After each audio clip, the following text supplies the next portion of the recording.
こんにちは、のこです。この度チャンネル登録者数様が2万人を超えたということで、記念にケーキを作りました。可愛くできてすごい嬉しい。いつも見てくださってる皆さん、本当にありがとうございます。こんなにいろんな人に見てもらえるとは始めた頃思ってなかったので、もう本当に嬉しいです。いつもありがとうございます。ケーキとちょっとコーヒーを入れたので、いただきながらインスタグラムで募集した質問に答えていこうかなと思います。ちょっとまずはいただきます。いただきます。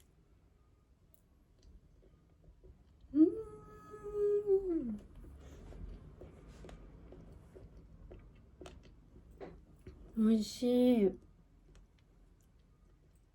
スポンジケーキちゃんと作れてる。嬉しい。幸せ。コーヒーはウィークエンダーズのエチオピアです。中入り。美味しい。美味しい。幸せ。インスタグラムで募集した質問に答えていきたいなと思います。まず一つ目が、改めて自己紹介してほしいです。1998年1月生まれの今年28歳になります。血液型はちょっと測ってないんで正確なのは分かんないんですけど、多分 B 型で、生まれも育ちも京都。自己紹介何言ったらいいんやろ。大学ではどのようなことを学ばれていたのですかという質問なんですけど、大学も京都の大学に行ってたんですけど、4年間ずっと栄養学のことを学んでて、実は管理栄養士の資格を持ってたりします。続いて、のこさんはお料理をどうやって学ばれましたか？いつもご飯が美味しそうです。めっちゃ嬉しい。ありがとうございます。料理も習ったことはないんですけど、管理栄養士の資格を取るときに、学校で1回生2回生の時ぐらいかなはなんか調理実習みたいなのもあって、そこで学んだというか習ったかなと思います。でも管理栄養士って料理を作るわけじゃなくて、病気の人の食事を考えるみたいなのをするのが管理栄養士なんで、お料理っていうよりかはなんかすごい病気の勉強とか栄養素の勉強とかそっちの方がメインなので、なんか管理栄養士だからといって料理ができるみたいなわけではないんですけど、ちっちゃい頃から料理とかお菓子作りが好きでよくしてたので、学んだというよりかなんか好きでやってたみたいな感じになりますね。MBTI なんですか？ INFJ か INFP と予想します。MBTI って主流かなと思うんですけど、実はやったことがなくって、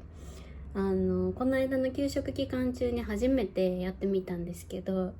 私の MBTI は INTJ でした。建築家かな。どうだろう、意外ですかね。T なんですよね、私。すごいあんまり女性の方で INTJ はいないみたいなのをネットでよく見かけたりとか、結構ネットで叩かれがちなMBTI かなって思うんですけど、私的には結構、確かにみたいな思うところは結構多くって、昔から結構物事を深く考えがちな性格というか、深く考えることが好きな性格だなって思ってて、物事に対していろんな角度から考える癖みたいなのがちっちゃい頃からついてて、例えば一個の物事をこっちから見た時の解釈とこっちから見た時の解釈って全然違うなっていうふうに思ってて、なんかそういうのをどっちの立場からもなんか考えてみるみたいなことをちっちゃい頃なんかよくしてました。好きな音楽や作品など教えていただきたいです。ありがとうございます。好きな音楽は私ちっちゃい頃から東方神起がめちゃめちゃ好きやって、今の若い子って東方神起って知ってるんですかね。東方神起って昔5人やって、本当に今見てもかっこいいなって思うんですけど、もう本当にかっこよくてめちゃめちゃ好きでしたね。分裂してからもどっちもやっぱり好きで、どっちのライブも行ってましたね。で東方神起つながりで、その東方神起がいる事務所のアイドルの方はなんか結構大体好きで、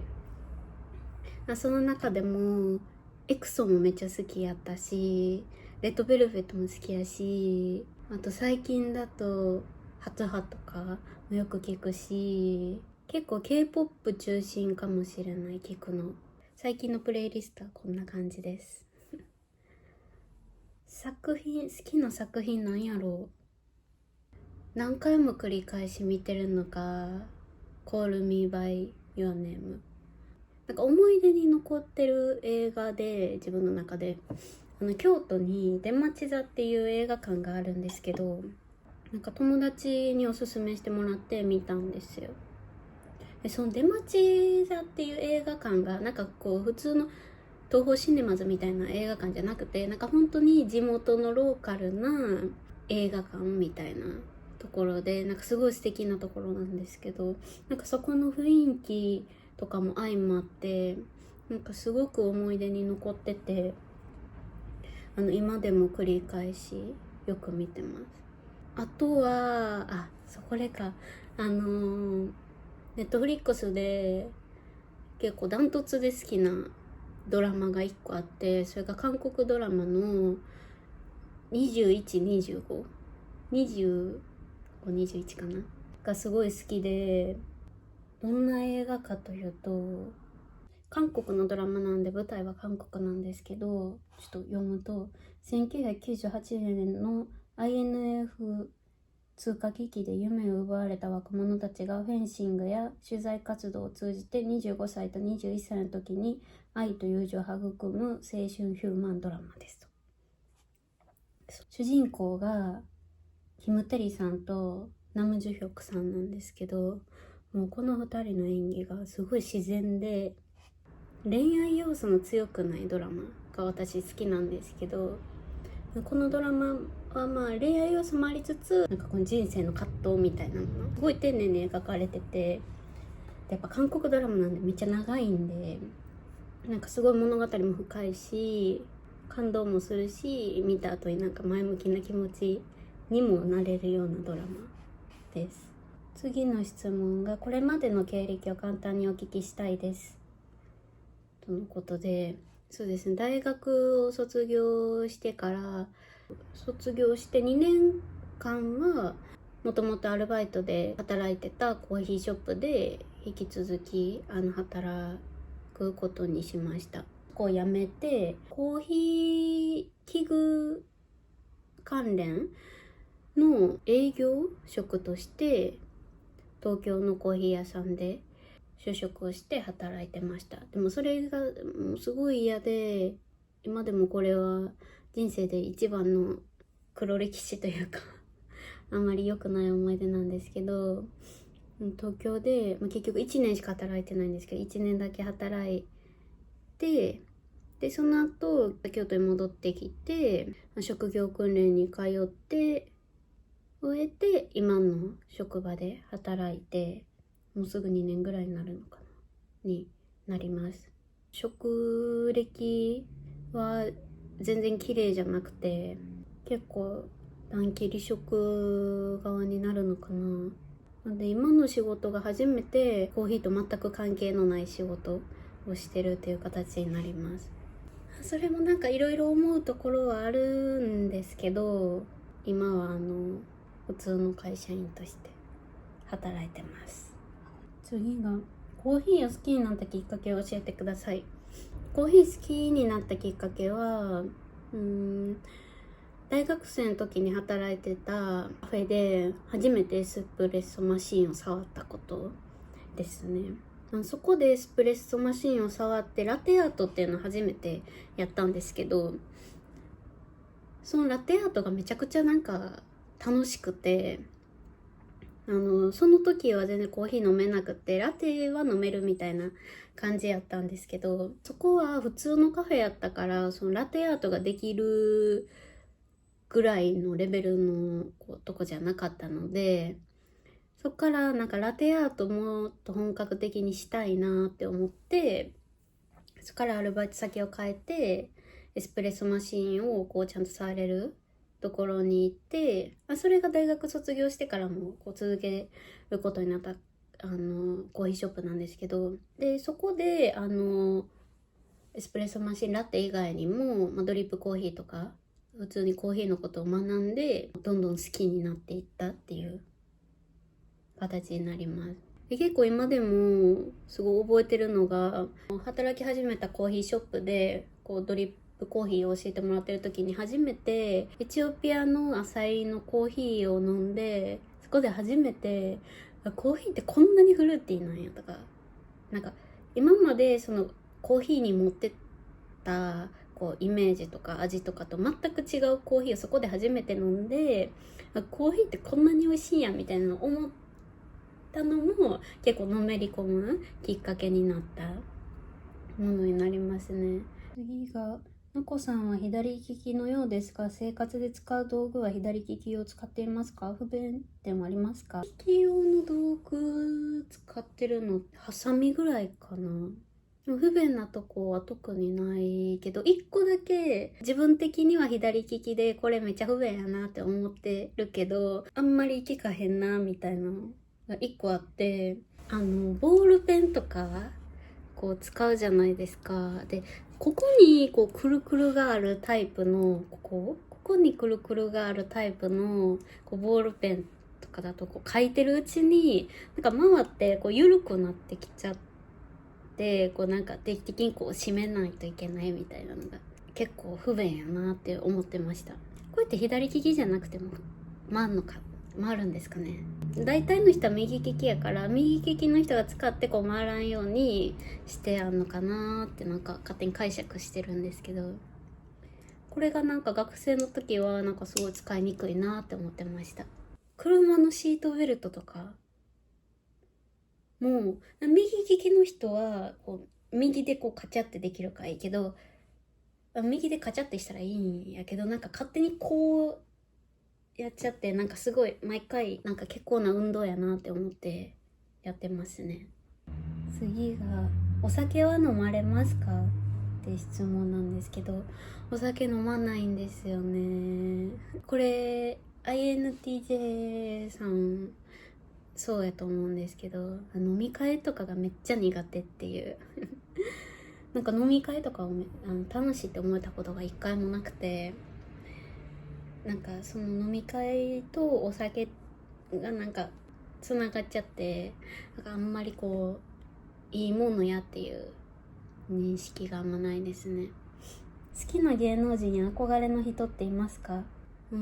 きな芸能人はやっぱ東方神起のチャンミンというのはすごい尊敬するし、あとやっぱジェジュンさんかっこいいんですよ。ジェジュンさんの歌声がめっちゃ好きで、あとは憧れの人っていうか、こういう風になりたいなっていうのはやっぱり石田ゆり子さんですね。すごいセンスの良い広いお家に猫ちゃんとワンちゃんと一緒に暮らしてこう穏やかな日々をこう送ってらっしゃるイメージがあるので、なんかすごいそれに魅力を感じます。私も将来ああいう感じで生きていきたいなって思います。いつもご覧になる好きな YouTube 知りたいです。これは私 Vlog 撮るのも好きやし見るのも好きで、いろんな Vlogger さんの動画をよく見るんですけど、やっぱり一番見るのはゆいるさんですね。韓国人の東京で暮らしてはる方の Vlog なんですけど、公開されたらすぐ見るし、結構何回も何回も見返して見てる Vlogger さんですね。で、登録してるチャンネルで言うと、東海オンエアとかも見るし、あとはポインティとか都の終わりですチャンネルとかめっちゃ見てる。よく見てるのはそのぐらいかな。 Vlog を撮り始めたきっかけは何ですかっていう質問なんですけど、前職のコーヒー器具の営業は東京で働いてたんですけど、もうその時にほんまに東京がっていうか、なんか仕事がもう嫌すぎて、もう京都に今すぐでも帰りたいみたいな感じでずっとなってたんですけど、その時にゆうるさんの京都での暮らしの Vlog を見て、京都を感じて、なんとか日々を乗り越えてたっていう経験があって、それまでずっと京都にいたんで、その京都の素晴らしさみたいなのを感じれてなかったんですけど、なんか出てみてすごい京都っていいなみたいなのをすごい感じて、自分もそうやってVlog に映像に残してたらよかったなみたいなのを思ったのがきっかけですね。そう思ってた矢先にもう仕事を辞めて京都に帰るっていう風になった時に、もしかしたら後々振り返ってみたらこの東京生活もいい思い出みたいなのにもしかしたらなるんかなみたいなのを思って、ちょうど仕事もなくて暇やったし、やってみようかなって思ったのが最初のきっかけですね。あとはむっちゃんもVlog を始めた結構理由の一つで、猫ってもう家にいるだけやったら、私は母と実家で2人暮らしやったんで、もう私と母しかむっちゃんのこと知らないじゃないですか。この2人だけがむっちゃんを知ってて言うわけがないみたいな思った。なんていうんやろ、もっといろんな人にむっちゃんを知ってもらいたいというか、なんかこのむっちゃんがこの世にいるっていうことをいろんな人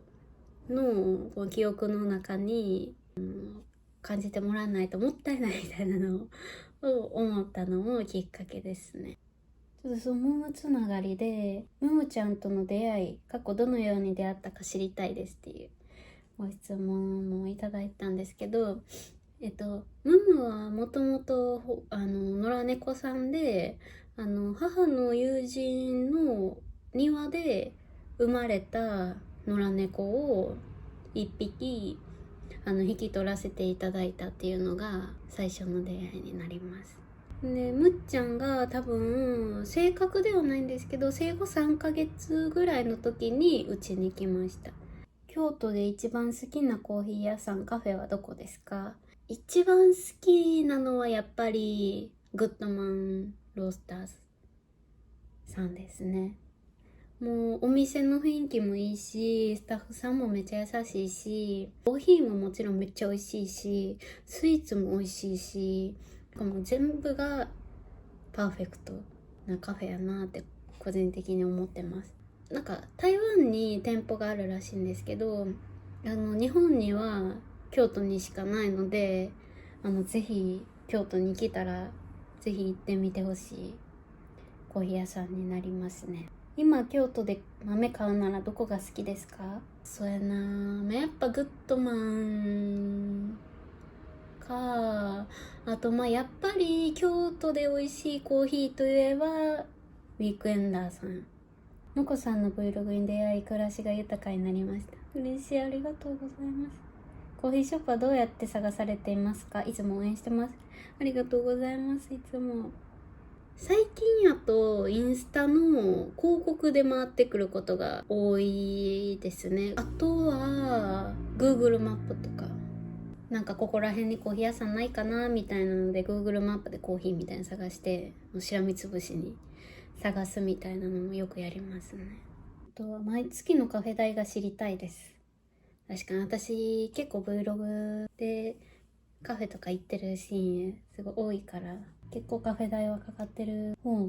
なのかなって思うんですけど、だいたい毎月1万円ぐらいですね。カフェ代とランチ代分けてなくて、もう外食は外食費として計上してるんですけど、ランチとかも含めたら1万5,000円から、旅行行った月とかやと2万ぐらいになるかなって思います。東京で好きなご飯屋さん、カフェを教えてほしいです。いつも見てます。大好きです。ありがとうございます。すごい嬉しい。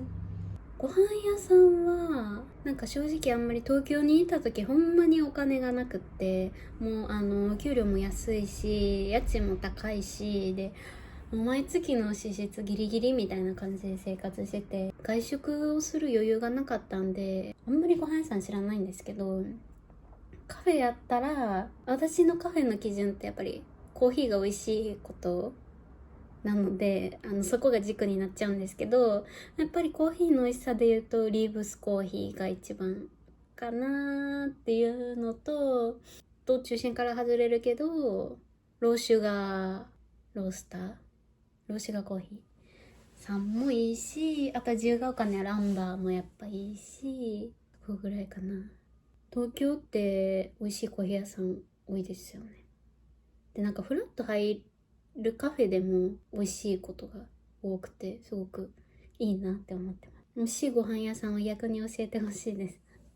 東京に行った時の参考にしたい。今旅行に行きたい場所はありますか？よくのこさんの旅 Vlog を参考に旅行先決めてます。嬉しい。今旅行行きたい場所は、去年行った北海道はすごい良かったんで、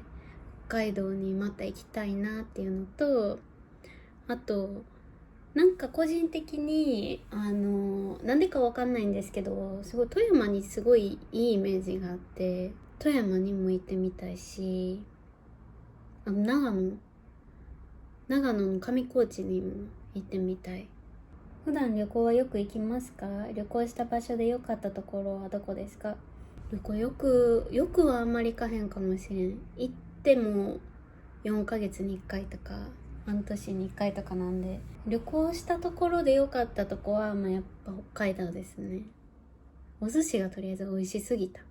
もし海外一人旅するならどこの国ですか？いつものこさんの Vlog 見てます。ありがとうございます。海外一人旅行するならやっぱオーストラリアのメルボルン行ってみたいですね。私まだに行ったことなくて、オーストラリアのメルボルンってすごいコーヒー好きな人なら絶対行きたい場所かなって思うぐらい、コーヒーの文化が結構日本と違ってて、ローカルなカフェっていうのかな、コーヒー屋さんがすごい多くて、毎朝みんなコーヒー屋に行ってコーヒー飲んでから出勤するみたいな感じらしいんで、なんか日本と違うコーヒーの文化みたいなのを触れてみたいなっていうので、オーストラリアのメルボルンは行ってみたいなと思います。あと韓国も行きたいですね。唯一行ったことある海外なんですけど、韓国も結構コーヒー文化最近栄えてて、なんか一昔前まではドリップって韓国では見られないみたいなの言われてたんですけど、最近だと結構なんかあるお店が多いのかなって YouTube とか見てて思うんで、韓国のコーヒー文化にも触れてみたいですね。京都の一番好きなエリアはどこですか？これめっちゃ難しい質問やな。結構上に行けば行くほど好きな雰囲気になるなみたいなの思ってて、やっぱり北白川あたりもめちゃくちゃいいし、あとは北山あたりも好きやし、あと宝ヶ池あたりも好きやし、ただ一番って言われると丸太町あたりもいいしな。で今んとこ北白川あたりかなと思います。一回は住んでみたいなと思いますね。